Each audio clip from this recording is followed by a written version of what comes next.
Should you take steroids as a trainer? This is a common question that many people ask. And the reality is this. I'm going to give you an answer you're probably not going to expect. I'm going to explain throughout this video my honest opinion of whether you should take steroids as a trainer, whether you shouldn't, my own personal experiences, and the realities of the massive misconceptions that are happening in the industry right now on this subject. Now, the raw reality is that when I came into the fitness industry and qualified as a personal trainer in 2008, the amount of information on things like steroids and performance enhancing drugs was incredibly limited. So, for example, I remember the first piece of information I came across of this that wasn't from some sort of bro scientist at the gym was William Llewellyn's Anabolics book. It was probably about 50 years old. It was like some ropey PDF someone sent me. And one of the best things we have now in the modern era and in social media and in the industry is the amount of good information on the subject, which I'm going to share later in this video.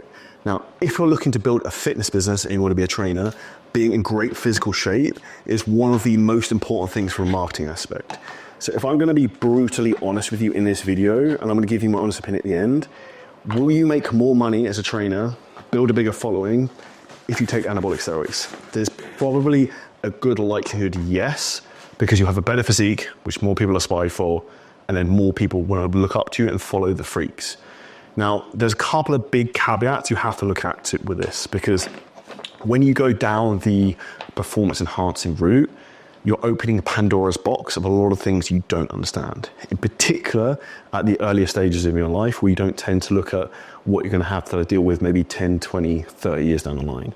And the most important thing you start to value as you get older is actually living slightly older, which there is no denying that if you take performance-enhancing drugs, it is going to take some type of lifespan off of your life. Now, the best educators in the industry I've actually been personally coached by, so some people I would definitely follow would be Dr. Dean St. Mark. Number 2 would be Luke Miller from No Switch Fitness and J3U University and J3U Coaching. And then also Alex Kickel, who's currently coaching me right now. So if this is something you're contemplating doing, don't take advice from this video whether you should or not. Seek professional advice from someone who's an expert specifically in this area, which is not me. So now we're looking at this from a marketing standpoint. If you're thinking about taking performance-enhancing drugs, one of the things you have to think about is who is your target market. So if you're a bodybuilding trainer, bodybuilding coach, and that's specifically the market you want to work with and you also want to compete, then it probably makes sense that you go down that route.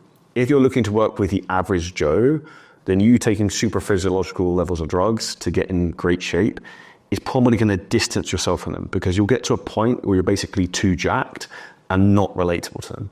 And if you actually look, some of the best athletes in the world have phenomenal physiques, but are natural. A very good friend of mine, Ryan Fisher, who actually spent some time wake surfing with today. He weighs only, I think, 82 kilos, one of the best CrossFit athletes in the world, in phenomenal shape, naturally at 38. So there are some people who are genetic phenoms who are naturally like that and who are in very good shape. And this is just something you have to bear in mind.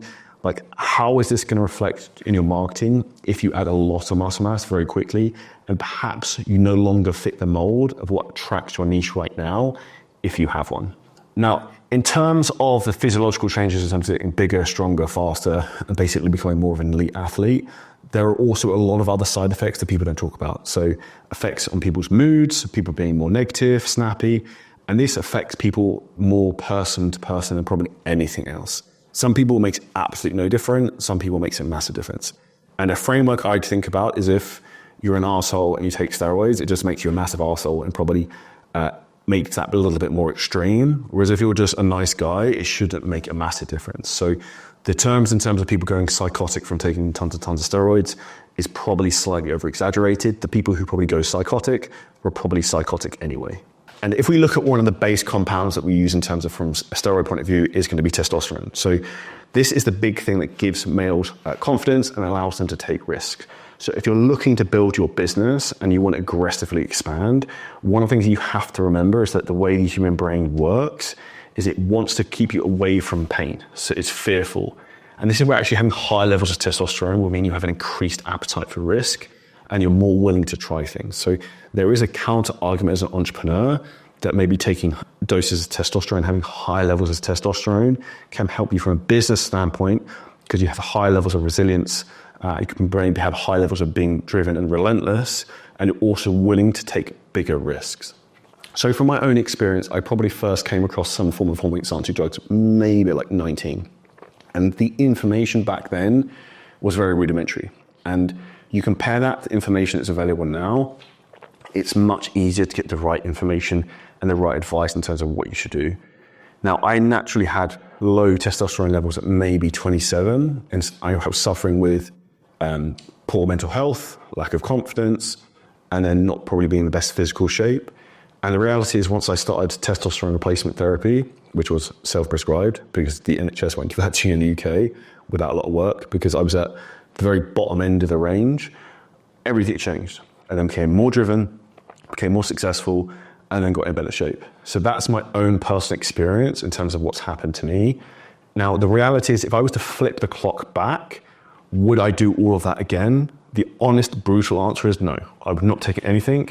I would have tried to fix everything naturally and not go down that route, because once you open up Pandora's box of going into performance-enhancing drugs, you're on that merry-go-round forever. Like, you're never coming off, you're never stopping. And that's a difficult process to deal with. You spend a huge amount of money on it, you spend a lot of time on it, and it's also going to have knock-on consequences on your health, which you will have to manage. I've been very fortunate thus far, touch wood, to be in very good health and to have a very good lifestyle, but you do hear horror stories of things going wrong. So one of the things you have to do, like I said earlier in this video, is get the correct advice from people who really know. Have your blood work done very religiously, very regularly. I get mine tested probably every 3-4 months. And I also have a very healthy supplement protocol to try and maximize longevity alongside weird things like a red light therapy unit I've got behind me, ice baths, infrared saunas, all types of next level stuff, because I'm trying to offset probably some of the damage I've done to my body. Now, the one thing I would say going into this, if you're going to make the decision to go down that rabbit hole, you have to understand the knock-on consequences are going to come from this. And I say that now as someone who's at 34, 35 next month versus someone who may be 20 to 22 who asked me this question the other day. The most important thing you have to understand is you probably don't have that life experience yet to make those type of big decisions quickly. So my best advice would be to go slow, ask someone with experience, get some professional advice on the matter, and actually have your blood work tested to see where you are naturally in terms of hormonal level, and if you can actually maximize things. And the reality is, if you want to build a great physique and be a trainer, the chance are there's a hell of a lot more you can do naturally by actually fixing your nutrition, training correctly, actually learning how to train to get more out of your body before you potentially go down that route. And the way I would frame this, and this is where I look at decisions, is you have things that are a one-way door and a two-way door. So a one-way door is you can basically go through it and you can't come back. A two-way door is you can go through it and you can come back through. If you start taking performance-enhancing drugs, that's a one-way door, because once you're in, you're not coming back out. Now, a whole different part of this video to talk about is we talk about females' performance-enhancing drugs. So we spoke about some of the negatives as a man.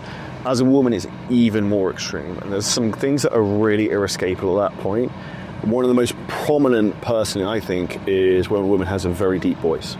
Particularly here in Dubai, I see some women at the gym in Banus who have much deeper voices than me. And I actually feel incredibly emasculated, slightly seriously. But this is one of the things I would say for all females you want to stay completely clear of, because the knock-on consequences of not being able to have children, the voice box being completely gone, like those are things that it's like complete permanent damage and completely unfixable. Like when women's voices go, it's super obvious what's happened and you can't turn it back. So like in terms of females and PEDs, that's a complete no-go. So to summarize, if you want my honest opinion or honest advice in what you should do, 99.999% of people should not touch performance-enhancing drugs. The reality is that's someone who's now 34, 35 in hindsight saying that, and life experience is one of those things you don't realize at the time. So my honest advice would be to not do it, but ultimately make your decision, and it depends on the angle you want to go with your business and your life. And the problem I would say younger people don't actually have is they don't have a clear self-identity and maybe not a clear route in terms of where they want to go. Maybe they think bodybuilding is the answer because maybe some of the peer pressure things you spoke about earlier. But the reality is if you want to be a successful trainer, that actually couldn't be any further from the truth. So my honest advice would be not to do it. And that's the advice I give to pretty much everyone and anyone who would ask me. If you agree with that, drop a comment below. If you thought that's what I was going to say as well, let me know.